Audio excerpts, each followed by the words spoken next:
Здравейте! Албена Стоянова, управител на Център по хемодиализа Несебър. Вероятно повечето от вас са се сблъсквали с бюрократичната здравна система в грижата за собственото си здраве. Представете си през какви битки е преминала Албена Стоянова, за да създаде цял медицински специализиран център – Центъра по хемодиализа в Несебър.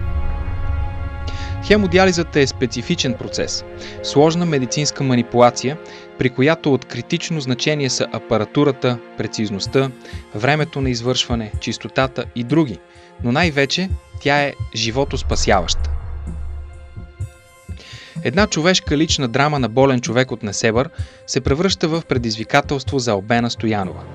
Виждайки много свои съграждани, които от 4 часа сутринта чакат да бъдат извозени за хемодиализа до Бургас, Албена решава, че трябва да отвори хемодиализен център в Несебър, за да улесни тези болни хора и да направи живота им по-поносим.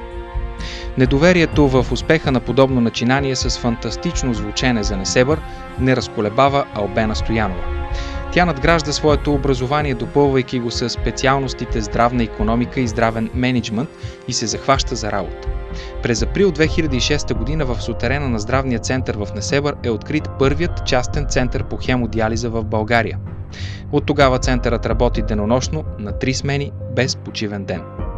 В момента залите му са препълнени с пациенти от цялата страна и от цял свят. Това се дължи на високотехнологичната апаратура – швейцарска, немска и японска, която Албена Стоянова успява да осигури за центъра. В резултат на нейната находчивост и неуморна дейност, чуждестранни пациенти, нуждаещи се от поддържане с хемодиализа, избират Несебър за дестинация на своите почивки и пътувания именно заради този център. Веднъж посетили го, те дори решават да закупят имоти в региона, за да могат да продължат да използват медицинското обслужване тук. Центр я узнал 3 года назад, приехав сюда. Понравилось месторасположение, удобно добраться. Ну и самое главное, отношение коллектива, клиентов. Албена, в частности, очень приятно, всегда откликается на любые звонки. То есть приезжают мои друзья даже сюда отдыхать. Очень довольны всегда. И така днес центърът, дело на Албена Стоянова, е сертифициран по ISO, европейския стандарт за качество, и носи добър имидж за Несебър. С нескрита гордост несебърлийката разказва за условията на лечение. Тук никой не заплаща нищо, българин или чужденец. Всичко се покрива от здравната каса на съответната държава. За голямата му популярност помагат и новите услуги, които тя въвежда като мениджър.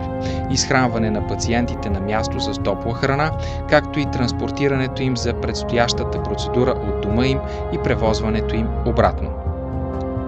Преди няколко години Албена Стоянова открива и офис на Националната здравна каса в Несебър. Пак за да спести на хората от Несебър да пътуват до областния град за уреждане на административните си здравни въпроси. Това е неистов труд, признава мениджърката. Нейният живот е центъра по хемодиализа и то е основното, което занимава по-голямата част от времето й. Въпреки трудната и непрестанна работа, въпреки ежедневните си срещи с човешката болка, Албена успява да изглежда перфектно. Това е показателно за един много силен характер. Албена Стоянова разказва древна притча за Несебър, според която за да станеш жител на Месамбрия е било необходимо да имаш заслуга, а заслугите били записвани върху камък. Албена Стоянова има какво да запише на своя градивен камък за Несебър.